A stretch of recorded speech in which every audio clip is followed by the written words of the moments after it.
আসসালামু আলাইকুম বন্ধুরা, কেমন আছেন সবাই? আশা করি অবশ্যই ভালো আছেন। তো ১,৪০,০০,০০০ উপরে যে প্রবাসী তাদের জন্য হচ্ছে এই বিনিয়োগ পন্থাটা। বাংলাদেশে নরমাল সঞ্চয়পত্রে বিনিয়োগ না করে আপনার উচিত হবে একজন প্রবাসী হিসেবে ওয়েজ আনা ডেভেলপমেন্ট বন্ডে বিনিয়োগ করা।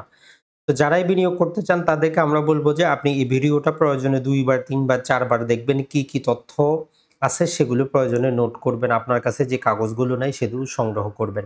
এরপরেও যদি কোনো প্রশ্ন থাকে, কোশ্চেন থাকে অবশ্যই কমেন্ট সেকশনে জানাবেন। আমরা উত্তর দেওয়ার চেষ্টা করব। আর এই ভিডিওর যে তথ্যগুলা সমস্ত কিছু আপ টু ডেট আজকে ২০২৫ সালের মার্চ মাসের ১০ তারিখ রমজান মাস। আপ টু ডেট তথ্য দেওয়ার আমরা চেষ্টা করি। এর চাইতেও যদি ভিডিওটা আপনি পরবর্তীতেও দেখেন, আমরা জাস্ট রিকোয়েস্ট করব যে আপনি বাংলাদেশ ব্যাংকের ওয়েবসাইটে গিয়ে সেখান থেকে আপ টু ডেট তথ্য নেওয়ার চেষ্টা করবেন। তো বন্ধুরা, এই সঞ্চয়পত্রটা প্রবাসী সঞ্চয়পত্র হিসাবেই সবচেয়ে বেশি গুরুত্বপূর্ণ এবং পরিচিতি পেয়েছে। ওয়েজ আর্নার ডেভেলপমেন্ট বন্ড বা যাকে আমরা বলতেছি যে প্রবাসী বন্ড।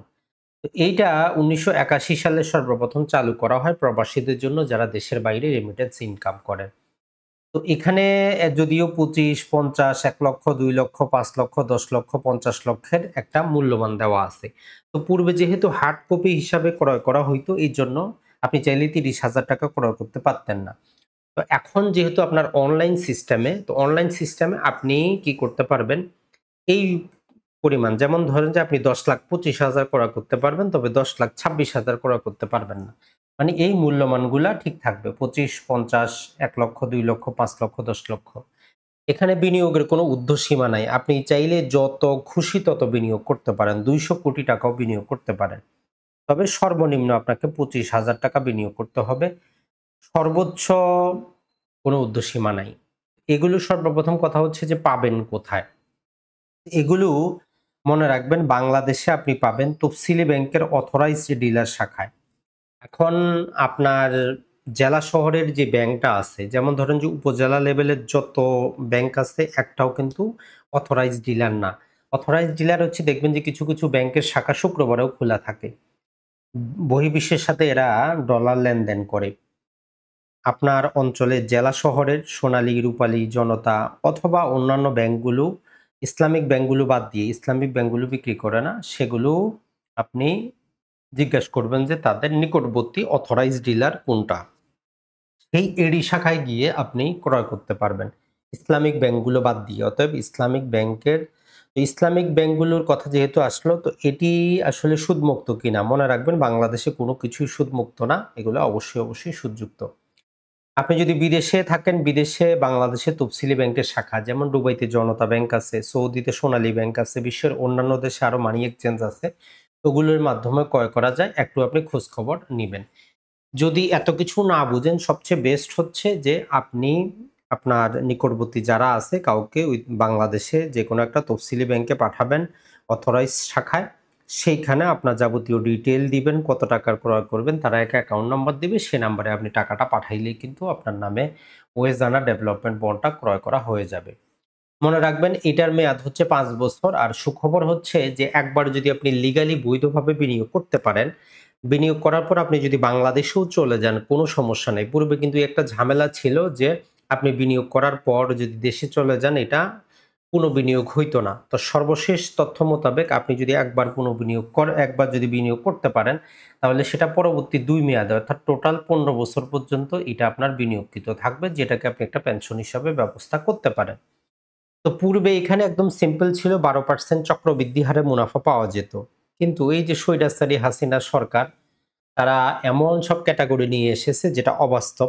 ইউনূস সরকারের কাছে আমরা আশা করি যে এগুলো কেটে ছেঁটে আগের মতো নিয়ে আসুক। তারা বলতেছে যে ৳১৫,০০,০০০ পর্যন্ত বিনিয়োগে ১ প্রকার দিবে, ১৫ থেকে ৩০ এ ১ প্রকার দিবে, ৩০ থেকে ৫০ এ ১ প্রকার দিবে, আর ৫০ এর ঊর্ধ্বে আরেক প্রকার দিবে। পূর্বে আমাদের ১২% এ কিন্তু ছিল। তো যাই হোক, আপনার বিনিয়োগের উপর নির্ভর করবে যে কত। তো সর্বশেষ আমরাটা দেখি যে ধরলাম আপনি যে কাজটা করতেছেন সেটা হচ্ছে যে ৫ বছরের জন্য আপনি বিনিয়োগ করে দিলেন। কোনো সমস্যা নাই। আপনার অ্যামাউন্টটা যদি ৳১৫,০০,০০০ পর্যন্ত হয় তাহলে আপনি বাৎসরিক ১২% হিসাবে পাবেন। যদি ১৫,০০,০০০ এর বেশি হয় তাহলে ১১%, যদি ৩০,০০,০০০ এর বেশি হয় তাহলে ১০% আর ৫০,০০,০০০ এর বেশি হলে ৯%। আমরা প্রবাসীরা দাবি করি যে এটা যাতে আগের মতো 12% চক্রবৃদ্ধি অথবা সরল হারে দেওয়া হয়, এটাই হবে বেস্ট। এই জিনিসটা মাথায় রাখা প্রয়োজন। এগুলাতে প্রতি ৬ মাস অন্তর মুনাফা দেওয়া হয়। আপনি যদি ৬ মাসের পূর্বে নগদায়ন করেন তাইলে কোনো মুনাফা পাবেন না। তাহলে ৬ মাস পরেই আপনি মুনাফাটা পাবেন। এখন আপনি যেকোনো সময় কিন্তু নগদায়ন করতে পারেন। তো এইজন্য বিভিন্ন মুনাফার হার দেওয়া আছে। তো এগুলা তো আমাদের কাজের না। আমরা বিনিয়োগ করতেছি ৫ বছরের জন্যই। জাস্ট আমরা শেষেরটাই মনে রাখবো। আর যদি আপনি তাৎক্ষণিক যেকোনো সময় টাকার দরকার হয়, আপনি নগদায়ন করতে পারবেন, বিদেশেও নিয়ে যেতে পারবেন।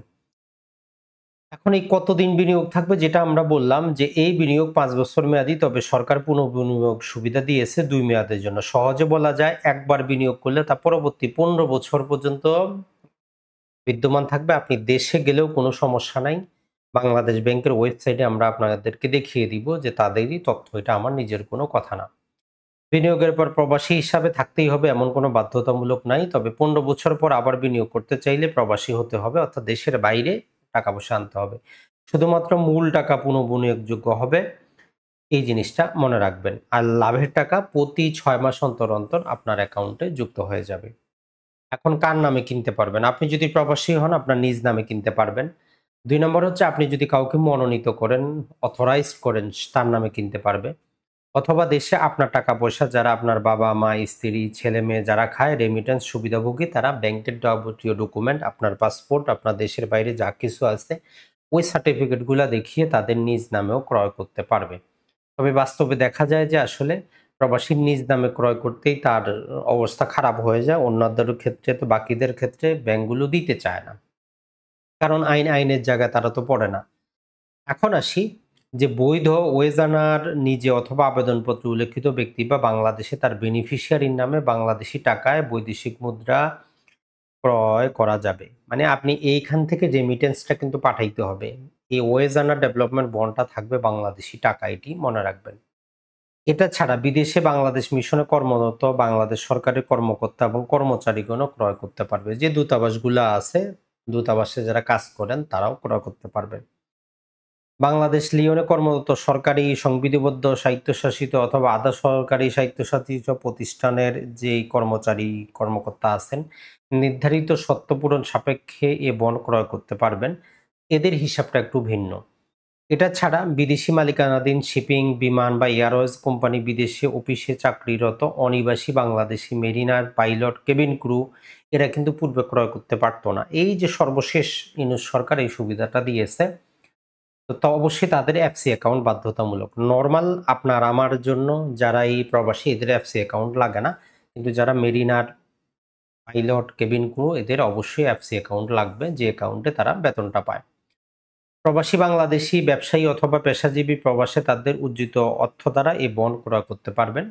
পূর্বে একটা সমস্যা ছিল যে ব্যবসায়ীরা ক্রয় করতে পারবেন কিনা। এই রিলেটেডও যে ক্রিস্টাল ক্লিয়ার কথা হচ্ছে তারাও ক্রয় করতে পারবেন। এমনকি বাংলাদেশী নাগরিকত্ব ত্যাগকারী, যিনি বাংলাদেশী নাগরিকত্ব ত্যাগ করেছেন অথবা বাংলাদেশী বংশোদ্ভূত যাদের পাসপোর্টে নো ভিসা সিল রিকোয়ার্ড আছে, তারাও ক্রয় করতে পারবেন। এখন আসি কারা ক্রয় করতে পারবেন না। যে সমস্ত প্রবাসী বাংলাদেশী বিদেশে চাকরির বিপরীতে বৈদেশিক মুদ্রায় পেনশন পান। আপনি বাংলাদেশে চলে গেছেন কিন্তু দেশের বাইরে থেকে যদি পেনশন পান অথবা প্রবাস থেকে পেনশন পান কিন্তু বর্তমানে বাংলাদেশে থাকেন, তারা এই বন্ড ক্রয় করতে পারবেন না। সহজ কথায় বৈদেশিক পেনশনের টাকায় এই বন্ড ক্রয় করা যাবে না। ওয়েজানারে মৃত্যু পরবর্তী চাকরির সুবিধা বাবদ পাওয়া অর্থ দিয়ে এই বন্ড ক্রয় করা যাবে না। এখন আসি এই বন্ডে কি সুবিধাটা আছে। তো এটা হচ্ছে যে সর্বপ্রথম লাইফ ইন্সুরেন্স হিসাবে কাজ করে। আপনি ৪০ থেকে ৫০% আপনাকে মৃত্যু ঝুঁকি দেয়। প্রতি ৬ মাসে আপনাকে মুনাফা দেয়। এই বন্ডগুলো জামানত রেখে আপনি ঋণ নিতে পারেন। যেকোনো সময়ে আপনি চাইলে নমিনি নিয়োগ বা পরিবর্তন বা বাতিল করতে পারেন। এফসি অ্যাকাউন্ট থাকার কোনো বাধ্যবাধকতা আপনার নাই। এই বন্ডে বিনিয়োগকৃত অর্থ এবং অর্জিত মুনাফা আয়করমুক্ত। এর পূর্বে বাংলাদেশে যত সঞ্চয়পত্র আছে সমস্ত কিছুর উপর সরকারে কি আছে? আয়কর আছে। তবে এটার উপর নাই। এই বন্ডের মূল অর্থ ইউএস ডলারে গ্রহণ করার সুযোগ আছে। অর্থাৎ আপনি যেকোনো সময় দেশের বাইরে নিয়ে যেতে পারবেন। মনে রাখবেন বাংলাদেশে আপনার বাড়িঘর, জায়গা জমি যা আছে এগুলো বিক্রি করে দেশের বাইরে লিগালি আপনি টাকা নিতে পারবেন না। কিন্তু এইখানে থাকলে যেকোনো সময় নিতে পারবেন। আমরা ১ম এ এখানে আপনাদেরকে লাইফ ইন্সুরেন্সটা একটু বুঝিয়ে দেই। আপনি যদি 25,000 থেকে শুরু করে 4,75,000 টাকা পর্যন্ত যদি বিনিয়োগ করেন, বিনিয়োগ করার পর যদি আপনি মারা যান, তাহলে 40% লাইফ ইন্সুরেন্স সুবিধা পাবে আপনার ফ্যামিলি। মানে যত টাকা বিনিয়োগ তার 40% পাবে। ওই টাকা তো পাবে, ওই 5 বছরের যেই মুনাফাটা সেটাও পাবে, পাশাপাশি 40% পাবে। আর যদি ৫ লক্ষ থেকে ৯,৫০,০০০ পর্যন্ত বিনিয়োগ করেন তাহলে 45% হিসাবে পাবে। আর যদি আপনার ১০ লক্ষ টাকার বেশি হয় সেক্ষেত্রে 50% হিসাবে পাবে। তবে এখানে কিছু কিন্তু আছে। মৃত্যুকালীন আপনার বয়স 55 এর বেশি যাতে না হয়। মৃত্যু ঝুঁকির সুবিধা সর্বোচ্চ ৫ লাখ টাকায় দেওয়া হবে। এর বেশি কিন্তু না। আর আপনাকে অবশ্যই আপনার ফ্যামিলিকে ৬ মাসের মধ্যে দাবিটা করতে হবে। এখন যেমন ধরেন যে ৳১,০০,০০০ বিনিয়োগ করে কেউ যদি মারা যায়, মারা যাওয়ার সময় তার বয়স যদি 55 এর বেশি না হয়, তার নমিনি যদি ৬ মাসের মধ্যে দাবি করে তাহলে তার বিনিয়োগকৃত টাকার 40% হিসাবে ৳৪০,০০০ মৃত্যু সুবিধা পাবেন। আর মূল টাকা এবং মুনাফা তো পাবেনই, সেটা এক্সট্রা। একইভাবে যদি কেউ ৳১,০০,০০,০০০ বিনিয়োগ করে মারা যায় তাহলে 50% হিসাবে ৳৫০,০০,০০০ পাওয়ার কথা। তবে তার নমিনি সর্বোচ্চ ৳৫,০০,০০০ পাবে। যেহেতু মেক্সিমাম ৳৫,০০,০০০ কথা বলা আছে। এইটা হচ্ছে সেই আমাদের ওয়েজ আর্নার ডেভেলপমেন্ট বন্ড ক্রয় করার ফর্ম। তবে মনে রাখবেন মেক্সিমাম ফর্মগুলা ইংরেজিতে। আপনি চাইলে বাংলাতেও নিতে পারেন। গুগলে সার্চ করলে পেয়ে যাবেন। তো এইখানে আপনি যেই শাখা থেকে ক্রয় করতেছেন সেই শাখার নামটা দিয়ে দিবেন যে কোন ব্যাংকের কোন শাখা। আমি পরে আপনার নামটা দিবেন এবং কত টাকার ক্রয় করতে চাচ্ছেন সেটা। এইখানে আপনার যে টাকার পরিমাণ সেটা আবার দিয়ে আপনার মূল্যবানে কিছু করার দরকার নাই। সংখ্যাতেও কিছু করার দরকার নাই। এখানে আপনার নাম ঠিকানা থাকবে। এখানে নাম, ঠিকানা, ডিটেইল থাকবে। এখানে আপনি যাকে নমিনি রাখবেন তার। আর এইটা হচ্ছে যেহেতু আপনি দেশের বাইরে থেকে ক্রয় করবেন, ভবিষ্যতে কোন ব্যাংক থেকে নগদায়ন করবেন সেই শাখার নামটা আপনাকে দিবেন। এইটা হচ্ছে মূল জিনিস। আর এখানে যেটা হচ্ছে যে ওয়েজ আনার বিনিময় হারের সুবিধা পাওয়ার যোগ্য আমি একজন ওয়েজ আনার।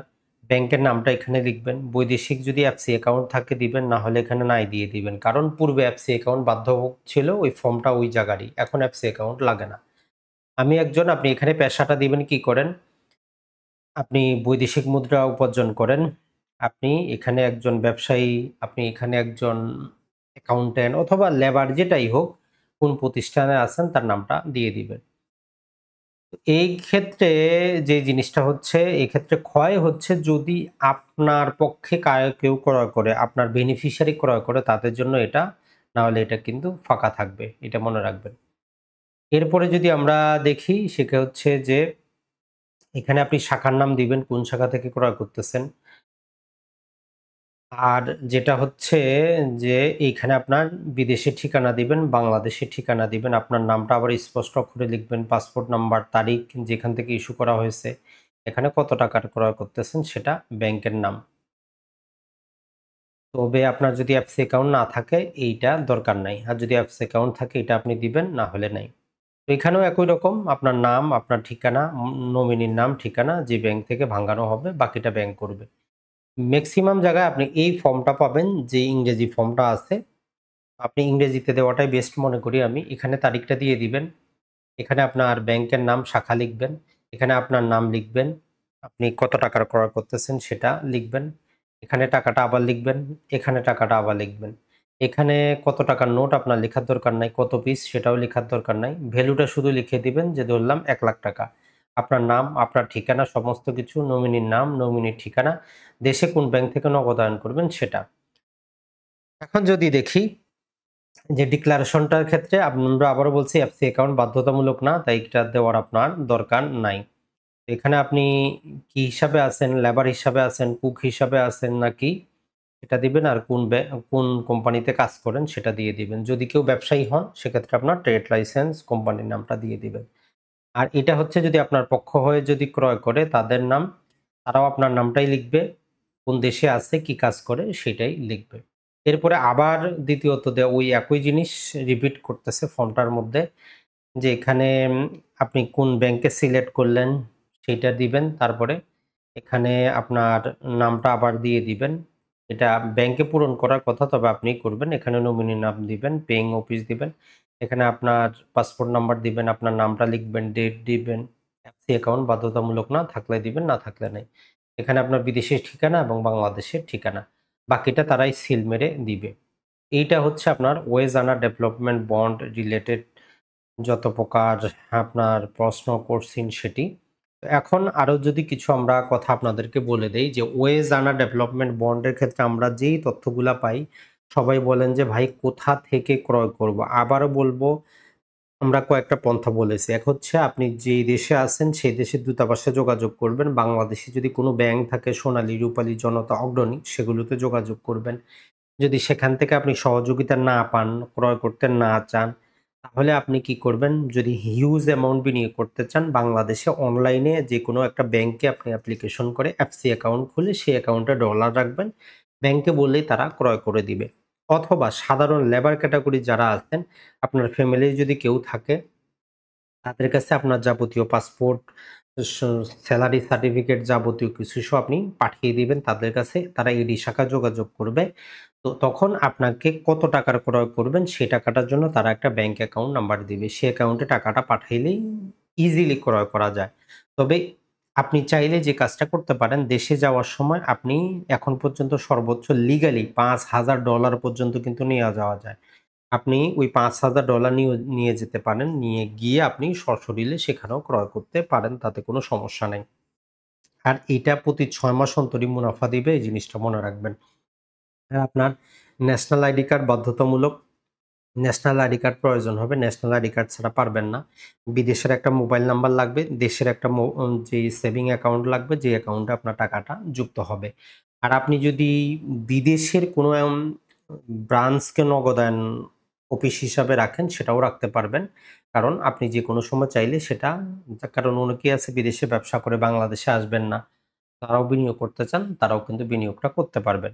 তো আরো যদি কিছু জানার থাকে অবশ্যই জানাবেন। আমরা অবশ্যই আপনাদেরকে সহযোগিতা করার চেষ্টা করব। এর পরবর্তীতে ইউএস ডলার প্রিমিয়াম এবং ইউএস ডলার ইনভেস্টমেন্ট বন্ড সম্পর্কে আমরা দেখব। আসসালামু আলাইকুম।